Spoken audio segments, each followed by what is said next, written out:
हिंसा की आग हो, तपिश हो, ये हर घर को झुंझला देती है। वो तस्वीरें, वो जलते हुए मकान और वो जलते हुए कारें इस बात की तस्दीक है कि हिंसा कभी किसी चीज का हल नहीं हो सकता, हिंसा कभी किसी चीज का रास्ता नहीं हो सकता। नमस्कार, मैं हूं विनीत त्रिपाठी और 8 जुलाई को एक शोभा यात्रा निकलनी थी। हरियाणा का नूह इलाका था, लेकिन अचानक ऐसी हिंसा भड़की कि जो तस्वीरें आप देख रहे हैं वो शर्मनाक भी हैं और वो बताती हैं कि हिंसा जो है वो किसी मायने में जायज नहीं ठहरा सकती। लेकिन इसके पीछे एक नाम सामने आया, वो था मोनू मानेसर का नाम। आखिरकार ये कौन शख्स है मोनू मानेसर जिसकी सबसे ज्यादा चर्चा इस हिंसा में हो रही है, इसके बारे में आपको बताऊं। लेकिन उसके पहले मैं आपको ये बता दूं कि इस समय नूह से सटे जितने भी जिले हैं, वो चाहे गुड़गांव हो, चाहे सोना हो, चाहे बल्लभगढ़ हो, चाहे फरीदाबाद हो, वो सब हिंसा की आग से झुलसते जा रहे हैं। अफवाहें फैल रही हैं, सोशल मीडिया में तरह तरह के वीडियोस वायरल हो रहे हैं। इन्हीं सब के बीच में 31 जुलाई को मोनू मानेसर का वीडियो आता है, जिसमें वो कहता हुआ सुनाई दे रहा है कि हम इस यात्रा में, इस शोभा यात्रा में पहुंचेंगे। सभी भाई बहन बढ़ चढ़ कर मेवात के मंदिरों में जाएं और जलाभिषेक की तैयारी करें। जलाभिषेक तो हर साल होता था, लेकिन हिंसा इस साल हुई है और उसका दोषी जो बताया जा रहा है, सोशल मीडिया के माध्यम से उसकी जो वीडियो क्लिप है वो बताई जा रही है कि इसके बाद में मेवात के लोग नाराज थे कि मोनू मानेसर इसमें शामिल ना हो। लेकिन मोनू मानेसर शामिल क्यों ना हो? आखिरकार मोनू मानेसर है कौन? इसका जवाब मैं आपको यहाँ पर देता हूँ। मोनू मानेसर के ऊपर नासिर और जुनैद की हत्या का आरोप लगा था। इसी साल फरवरी का मामला है, जब 2 लोगों इनकी नासिर और जुनैद की लाश एक गाड़ी में बंद मिली। उसके बाद उसके परिवार वालों ने आरोप लगाया था कि इसमें मोनू मानेसर का हाथ है। मोनू मानेसर के ऊपर चार्जशीट फाइल हो गई है, लेकिन अभी तक उसको गिरफ्तार नहीं किया गया है। इसी बीच में उसका एक वीडियो सामने आता है, तो मेवात के लोग ये कहते हैं कि आखिरकार जब पुलिस का शिकंजा इसके ऊपर क्यों नहीं कस रहा, जब इसके ऊपर 2 लोगों की हत्याओं का आरोप है तो इसको गिरफ्तार क्यों नहीं किया जा रहा। अब मैं आपको इसके आगे बताऊं तो मोनू मानेसर का जो नाम है वो है मोहित यादव, यानी कि मोहित यादव इसका नाम है, मानेसर का रहने वाला है। और इसके बारे में बताया जाता है कि ये जो है गौ रक्षक समिति से जुड़ा हुआ है। 2011 में इसने बजरंग दल ज्वाइन किया था और बजरंग दल ज्वाइन करने के बाद में ये लगातार अपने एक YouTube चैनल बनाता है। YouTube चैनल में वो बताता है कि गौ रक्षकों को, अगर गौ रक्षक अपने आप को बताता है और कहता है कि अगर किसी ने इनके खिलाफ गाय की हत्या या गाय गौवंश को ले जाते हुए पकड़ा गया तो मुझसे बुरा कोई नहीं होता। खुलेआम वो सोशल मीडिया में चुनौती देता है। तमाम वीडियोस आपके सामने हैं। अब ये मामला सामने आता है कि आखिरकार इसके ऊपर कार्रवाई क्यों नहीं हुई। तो ये सवालिया निशान है सरकार के ऊपर और प्रशासन के ऊपर कि अब तक ये शख्स क्यों नहीं इसके ऊपर कार्रवाई की गई। लेकिन इसी बीच कहा यह भी जा रहा है कि एक पक्ष की ओर से भी हिंसा की गई। जब शोभा यात्रा निकल रही थी तो आखिरकार वो कौन लोग हैं, वो कौन शरारती तत्व हैं जिन्होंने उन पर पत्थरबाजी की। उसके बाद में कई गाड़ियों पर आग लगा दी गई। आलम यह था कि हालात ये है कि 50 टुकड़ियां अब तक भेजी जा चुकी हैं। हिंसा की आग में स्कूल कॉलेज बंद हो चुके हैं, यातायात प्रभावित हो रहा है। ऐसे कई जानकारी वहां से सामने आ रही है कि लोग घरों को छोड़ने तक के लिए मजबूर हो रहे हैं। तो आखिरकार हिंसा से भला किसका हुआ?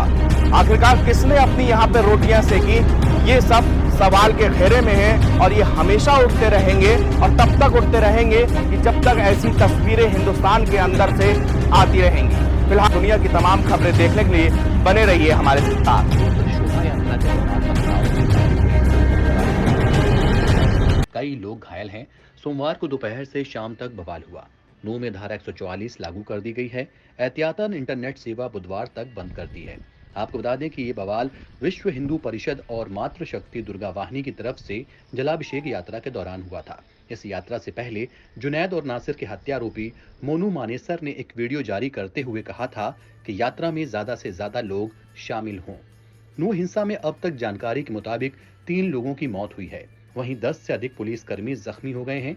इसके अलावा उपद्रवियों की भीड़ ने 80 से ज्यादा गाड़ियों को आग के हवाले कर दिया है। इस बवाल में करोड़ों रुपए का नुकसान होने की आशंका जताई गई है।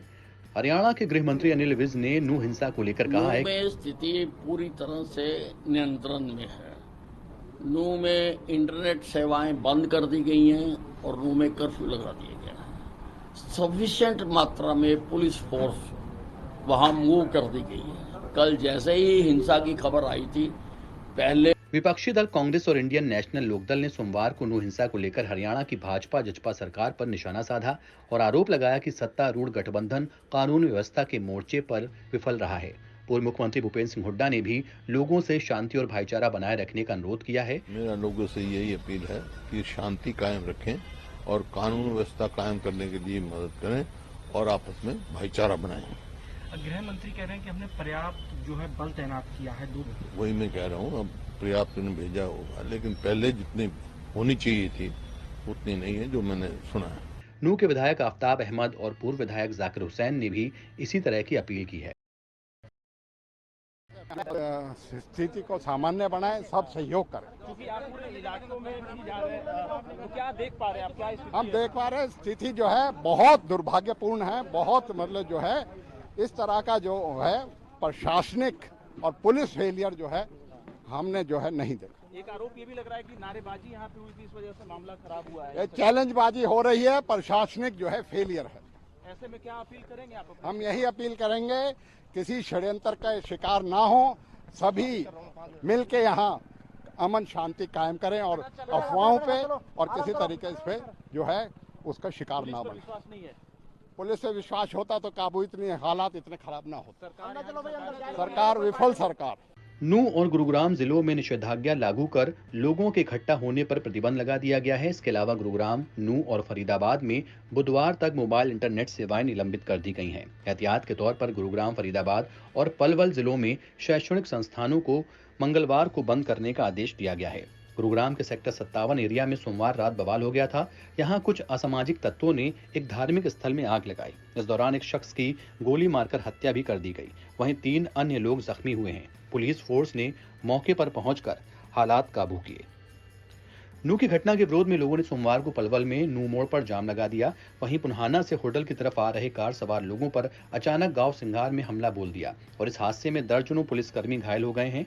लोहे के ड्रम लगाकर लोगों ने पलवल नू रोड पर आवाजाही बंद कर दी। इस दौरान वाहनों को सेक्टर 12 के रास्ते हथीन रोड से और पलवल से नू की